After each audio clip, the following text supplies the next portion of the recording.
आज हम आपको बताएंगे प्रधानमंत्री नरेंद्र मोदी के वर्किंग स्टाइल के बारे में। हमारे पास प्रधानमंत्री नरेंद्र मोदी के बारे में, उनके वर्किंग पैटर्न के बारे में, प्रधानमंत्री के घर के बारे में कई सारी एक्सक्लूसिव जानकारियां हैं। ऐसी जानकारियां जो अभी तक सामने नहीं आई हैं, ऐसी बातें जो अब तक लोगों को मालूम नहीं है। वैसे नरेंद्र मोदी के घर से और दफ्तर से ज्यादा जानकारी बाहर नहीं निकलती, लेकिन आज हम आपको बताएंगे नरेंद्र मोदी के स्टाफ के बारे में, उनके खर्चों के बारे में। पहली बात यह कि प्रधानमंत्री बनने के बाद नरेंद्र मोदी ने अपने घर पर, दफ्तर में और सिक्योरिटी में आज भी वही लोग हैं जो मनमोहन सिंह के स्टाफ में थे। नरेंद्र मोदी ने जब अपने नए घर 7 RCR में शिफ्ट किया तो उन्होंने स्टाफ नहीं बदला। इंटरेस्टिंग बात यह है कि आमतौर पर नए प्रधानमंत्री न केवल घर का पूरा स्टाफ बदलते हैं, बल्कि सिक्योरिटी देने वाली एसपीजी का स्टाफ पूरी तरह बदल देते हैं। एसपीजी के लोगों को बदलने के पीछे वजह यह होती है कि प्रधानमंत्री की कोई भी बात या कोई भी मूवमेंट लीक ना हो, किसी को पता न चले। लेकिन प्रधानमंत्री मोदी के सिक्योरिटी में अब भी वही अफसर हैं जो मनमोहन सिंह के साथ थे। नरेंद्र मोदी ने पीएमओ में सेकंड लेवल की ब्यूरोक्रेसी में भी कोई बदलाव नहीं किया है। अफसर वही है जो पिछले पीएम मनमोहन सिंह के साथ थे। यहां तक कि प्रधानमंत्री मोदी ने कैबिनेट सेक्रेटरी को भी एक्सटेंशन देकर बनाए रखा।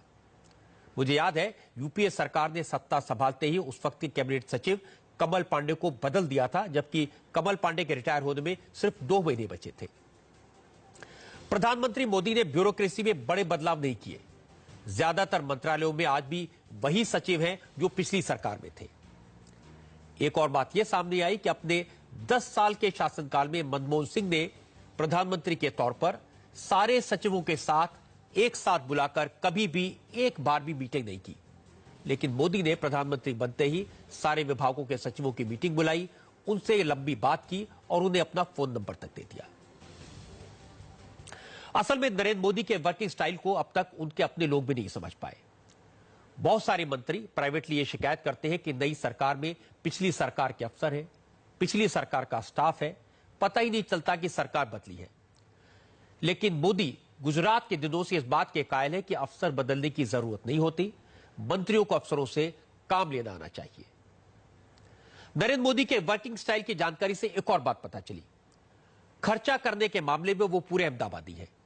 नरेंद्र मोदी अपने घर पर, अपने दफ्तर में खर्चा करने में काफी कंजूस साबित हो रहे हैं। यह बेहतर तरीके से समझने के लिए हम प्रधानमंत्री मोदी के खर्चों को पिछले प्रधानमंत्री मनमोहन सिंह के खर्चों से कंपेयर करते हैं।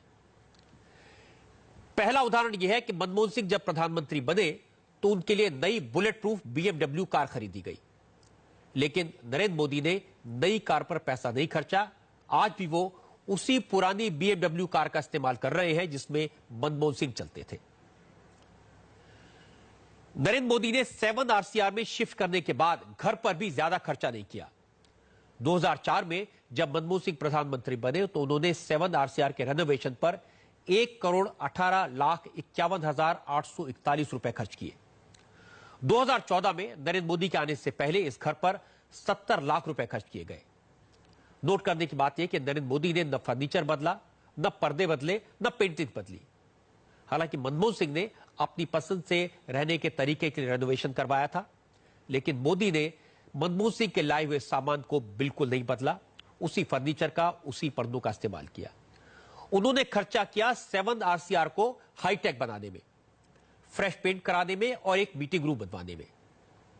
एक और इंटरेस्टिंग बात यह है कि मनमोहन सिंह ने 7 RCR छोड़ने के बाद जब मोतीलाल नेहरू मार्ग के नए बंगले पर शिफ्ट किया तो इस नए बंगले के रेनोवेशन पर भी 1,76,38,377 रुपए खर्च किए गए, जो मोदी के 7 RCR के मुकाबले काफी कम थे।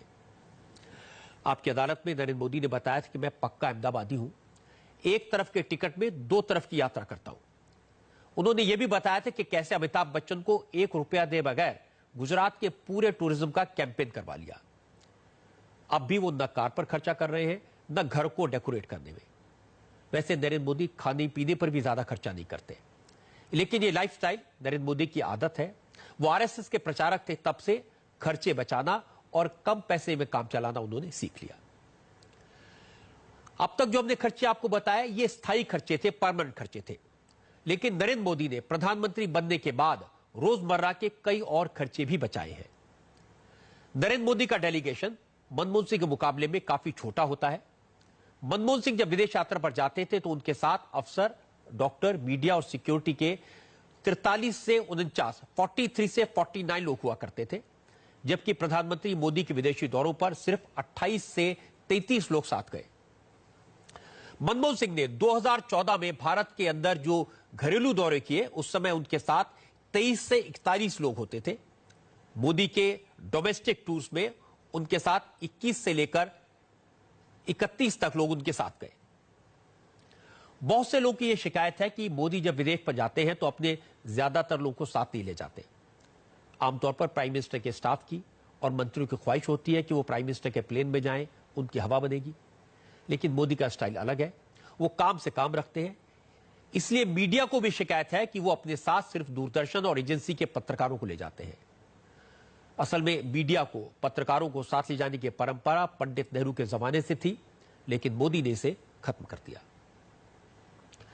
अब आपको बताते हैं कि मनमोहन सिंह और नरेंद्र मोदी के काम करने के स्टाइल में क्या फर्क है।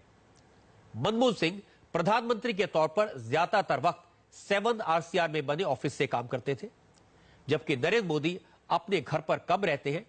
हमने जब जानकारी निकाली तो पता चला कि 26 मई से लेकर 13 अगस्त तक 80 दिन में मोदी ने कुल 781 घंटे काम किया।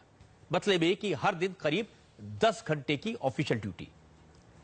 इसके अलावा रिकॉर्ड बताते हैं कि नरेंद्र मोदी 4 घंटे एक्स्ट्रा काम करते हैं, यानी हर रोज उन्होंने 14 घंटे काम किया। नरेंद्र मोदी अपने आप को देश का मजदूर नंबर 1 कहते हैं। लाल किले से भी उन्होंने अपने आप को प्रधान सेवक कहा था। अच्छी बात है कि वो इसे करके भी दिखा रहे हैं। उनके साथ ही अमित शाह कहते हैं कि मोदी न सोते हैं न सोने देते हैं। मोदी के विरोधी भी मानते हैं कि नरेंद्र मोदी और उनकी सरकार के मंत्री दिन रात काम में जुटे रहते हैं। मुसीबत उन सरकारी अफसरों की है जिन्हें काम न करने की आदत पड़ गई थी। अब सरकारी दफ्तरों में बायोमेट्रिक सिस्टम लगाया जाएगा ताकि हर कर्मचारी का आने जाने का टाइम रिकॉर्ड पर आ जाए। जो लोग जनता के पैसे पर रहते हैं उनके काम की अकाउंटेबिलिटी होनी चाहिए। अच्छी बात यह है कि इसकी शुरुआत खुद प्रधानमंत्री से हो रही है।